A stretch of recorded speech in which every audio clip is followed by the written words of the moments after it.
वो दोनों अभी बात ही कर रहे थे कि तभी अचानक यश का कॉल आया। कॉल उठाते ही यश ने कुछ कहा और फिर वहां से चला गया। माहौल भारी सा हो गया था। यश के जाते ही आरोही ने तुरंत आहान की ओर रुख किया और उसे समझाने लगी। उसकी आंखों में आंसू थे, चेहरा सफेद पड़ चुका था। वह कांपती हुई आवाज में बोली, आहान, मेरी बात सुनो। ऐसा बिल्कुल वैसा नहीं है जैसा तुम सोच रहे हो। तुम मुझे गलत समझ रहे हो। लेकिन आहान का गुस्सा अब काबू से बाहर था। वह जोर से चिल्लाया, बस करो आरोही। तुम जैसी धोखेबाज लड़की मैंने आज तक नहीं देखी। तुम्हारा झूठ अब कई बार मेरे सामने पकड़ा जा चुका है, फिर भी तुम बार बार वही चाल चलती हो। क्यों? कब तक और झूठ बोलोगी? आरोही रोते रोते बोली, नहीं आहान, ये सब झूठ है, यश का प्लान है। मुझ पर यकीन करो प्लीज। मैं तुमसे झूठ नहीं बोल रही। लेकिन आहान ने उसकी आंखों में गहराई तक झांका और जेब से मोबाइल निकालकर यश की भेजी हुई तस्वीरें दिखा दी। तस्वीरें देखकर आरोही सन्न रह गई। आहान तिलमिलाते हुए बोला, बताओ आरोही, अब किस किस को झूठ कहोगी? क्या ये तस्वीरें भी झूठ हैं? क्या उस दिन पार्टी में जो मैंने अपनी आंखों से देखा और सुना, वो भी झूठ था? और आज जो मैं अपनी आंखों से देख रहा हूं, क्या वो भी झूठ है? इतना सब होने के बाद भी तुम बार बार बहाने बनाकर मुझे बेवकूफ समझती रही। इंसान एक बार या दो बार धोखा खा सकता है, लेकिन बार बार नहीं। समझी तुम? अब तुम मुझे और बेवकूफ नहीं बना सकती। आहान की आवाज और सख्त हो गई। वह आरोही के बेहद करीब आकर बोला, सच सुनना चाहती हो ना? तो सुन लो आरोही। सबसे बड़ा सच ये है कि तुम दुनिया की सबसे बड़ी झूठी और धोखेबाज लड़की हो। तुमने यश के साथ मिलकर मुझे धोखा दिया, मेरे प्यार के साथ खेला। तुमने मेरी भावनाओं को खिलौना समझा। अब कभी भी, किसी भी हाल में मैं तुम पर विश्वास नहीं करूंगा। तुम मेरी नजरों में इतनी गिर चुकी हो कि अब तुम्हारा नाम भी सुनना नहीं चाहता। तुम जैसी लड़कियां सिर्फ लड़कों के साथ खेलना जानती हो, और कुछ नहीं। आरोही अब तक चुपचाप आहान की हर बात सुन रही थी। उसकी आंखों से आंसू बह रहे थे, लेकिन वह बार बार खुद को संभाल रही थी। वह चाहती थी कि आहान शांत हो जाए और उसकी बात सुने, लेकिन जब आहान की कड़वी बातें उसकी आत्मा को चीरने लगी, तो अब उसका सब्र टूट गया। अचानक ही आरोही की आंखों में गुस्से की लपटें भर गईं। उसने बिना कुछ सोचे समझे जोर से आहान के गाल पर एक जोरदार थप्पड़ जड़ दिया। एक पल के लिए सन्नाटा छा गया। आहान सन्न खड़ा रह गया। उसके चेहरे पर हैरानी और आंखों में दर्द साफ दिख रहा था। आरोही की सांसें तेज हो गईं। वह कांपती हुई आवाज में मगर दृढ़ होकर बोली, बस आहान, अब और नहीं। अब मैं और कुछ नहीं सुन सकती। पिछले 2 दिन से मैं चुप थी, तुम्हारी हर बात सह रही थी।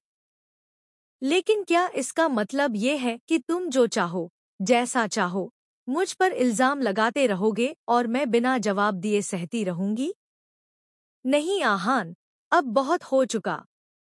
उसकी आवाज कांपते हुए भी तल्ख थी। वह आगे बोली, तुम बहुत बोल चुके हो, इतना कि अब मेरी सहनशक्ति खत्म हो गई है। अब मैं तुम्हें कोई भी सफाई नहीं दूंगी, कोई एक्सप्लेनेशन नहीं दूंगी। तुम्हें जो समझना है, जैसा समझना है, समझ लो। क्योंकि हर रिश्ते की नींव भरोसे पर टिकी होती है। और हमारे बीच का वो भरोसा, वो तो अब टूट चुका है, खत्म हो चुका है। आरोही की आंखों से आंसू गिर रहे थे, लेकिन उसकी आवाज दृढ़ थी। उसने आहान की आंखों में सीधे देखते हुए कहा, अगर तुम्हें ये रिश्ता तोड़ना है, तोड़ दो। मुझे कोई ऐतराज नहीं। लेकिन याद रखना आहान, एक दिन ऐसा जरूर आएगा जब तुम पछताओगे, बहुत पछताओगे। मगर तब तक बहुत देर हो चुकी होगी। तुम्हारे हाथ में कुछ भी नहीं बचेगा सिवाय पछतावे और आंसुओं के। ये कहकर आरोही ने अपना चेहरा दूसरी तरफ मोड़ लिया। उसका दिल टूट चुका था, मगर अब वह अपनी इज्जत के लिए खड़ी हो चुकी थी।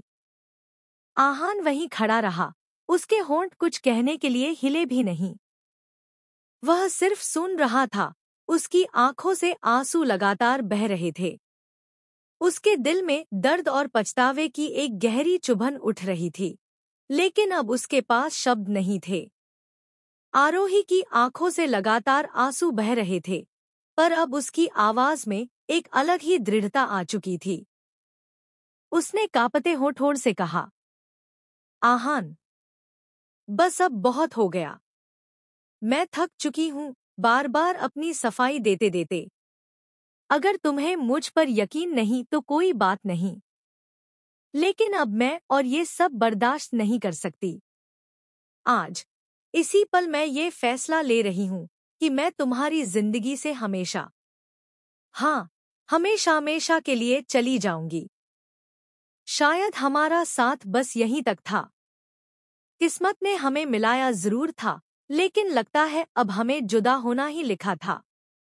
ये कहते ही आरोही ने भारी मन से आहान की तरफ देखा। उसकी आंखों में दर्द, मोहब्बत और बेपसी सब कुछ साफ झलक रहा था। उसने आंसू पोंछे और धीमे धीमे कदमों से बाहर निकलने लगी। आहान का दिल जोर से कांप उठा। उसका गुस्सा और दर्द दोनों मिलकर उसे अंदर से तोड़ रहे थे। अचानक ही उसने तेजी से कदम बढ़ाकर आरोही का हाथ पकड़ लिया। आहान की आंखों से आंसू बह रहे थे, लेकिन उसकी आवाज अब भी कठोर थी। उसने गहरी सांस लेकर कहा, रुको आरोही, अगर जा रही हो तो जाओ, लेकिन याद रखना, कभी भी, किसी भी दिन, अपनी शक्ल मुझे मत दिखाना। मुझे तुम्हें देखकर सिर्फ दर्द होगा। तुम्हारे झूठ, तुम्हारे धोखे की याद आएगी। और हाँ, खुश रहना, खुश रहना अपने यश के साथ। मेरे लिए तुम अब हमेशा के लिए अजनबी हो चुकी हो। गुड बाय, हमेशा के लिए। ये कहते ही आहान ने उसका हाथ झटका और मुंह फेर लिया। आरोही की आंखें भर आईं।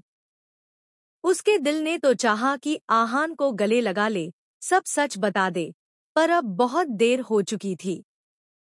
दोनों की बीच की दूरी इतनी बढ़ चुकी थी कि अब कोई भी शब्द उस खाई को पाट नहीं सकता था। आरोही ने टूटे दिल के साथ धीरे से अपनी हथेली छुड़ाई और बिना पीछे देखे बाहर निकल गई। जाते वक्त उसकी परछाई लंबी होकर जमीन पर गिर रही थी, जैसे उनकी अधूरी मोहब्बत की निशानी। आहान खड़ा बस उसकी जाती हुई परछाई को देखता रहा। उसकी आंखों से आंसू लगातार बहते रहे और उसके दिल में बस एक ही दर्द गूंजता रहा। शायद सच में हमारा साथ यहीं तक था। आहान ने आखिरी बार आरोही की तरफ देखा और भारी मन से वहां से चल पड़ा। उसके कदम लड़खड़ा रहे थे, दिल मानो टूटकर बिखर चुका था। आंखों से आंसू लगातार बह रहे थे, जिन्हें उसने कांपते हाथों से पोंछा और लंबी सांस लेकर अपने रास्ते की ओर बढ़ गया। उधर आरोही भी धीरे धीरे भारी कदमों से विपरीत दिशा में जाने लगी। उसका दिल चीख चीख कर कह रहा था कि रुक जाओ, आहान को पुकार लो, लेकिन उसकी जुबान से कोई आवाज नहीं निकली। उसकी आंखों से आंसू टपक कर जमीन पर गिर रहे थे। दोनों अपने अपने रास्तों पर चल पड़े, बिल्कुल दो राहगीरों की तरह, जिनका रास्ता कभी एक था लेकिन अब हमेशा के लिए अलग हो चुका था। चलते चलते अचानक आहान का दिल नहीं माना। उसने पलटकर पीछे देखा। दूर बहुत पीछे धुंधली सी नजर आ रही थी आरोही की परछाई। वह काफी दूर जा चुकी थी। आहान ने आंसू पोंछे, होंठ भींचे और अपनी नजरें फेर ली। उसने खुद को संभालते हुए कदम तेज कर दिए। उसी पल, जैसे दिलों का कोई अदृश्य धागा खींच रहा हो, आरोही ने भी पीछे मुड़कर देखा। उसकी नजरें आहान पर पड़ी, जो दूर जाता हुआ दिखाई दे रहा था। उस नजारे ने उसके दिल को चीर दिया। उसकी आंखें फिर से भर आईं। उसने भी जल्दी से आंसू पोंछे और गहरी सांस लेकर अपनी राह पकड़ ली।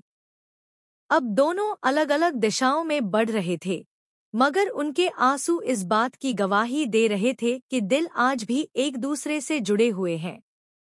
बस तकदीर ने उनके रास्ते अलग कर दिए थे। उस पल की खामोशी, दोनों के टूटे दिल और बिखरे आंसू, यही उनकी अधूरी मोहब्बत की आखिरी निशानी बन गए। 2 पल का ख्वाबों का कारवां, और फिर चल दिए तुम कहाँ हम कहाँ। 2 पल की थी ये दिलों की दास्तां, और फिर चल दिए तुम कहाँ हम कहाँ। तुम थे की थी कोई उजली किरण, तुम थे या कोई कली मुस्काई थी। तुम थे या था सपनों का था सावन, तुम थे कि खुशियों की घटा छाई थी।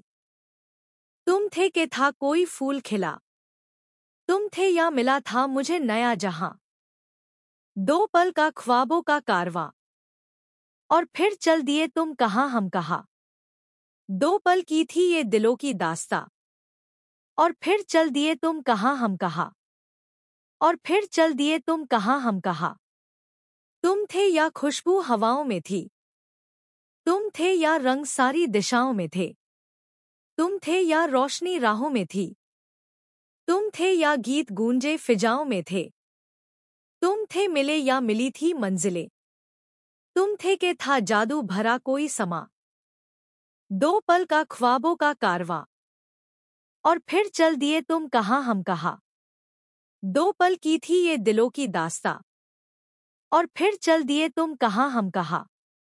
और फिर चल दिए तुम कहाँ हम कहाँ। और फिर चल दिए तुम कहाँ हम कहाँ। अनदेखी मोहब्बत, एक ऐसी कहानी जो शुरू तो हो चुकी है, पर अंजाम अभी बाकी है।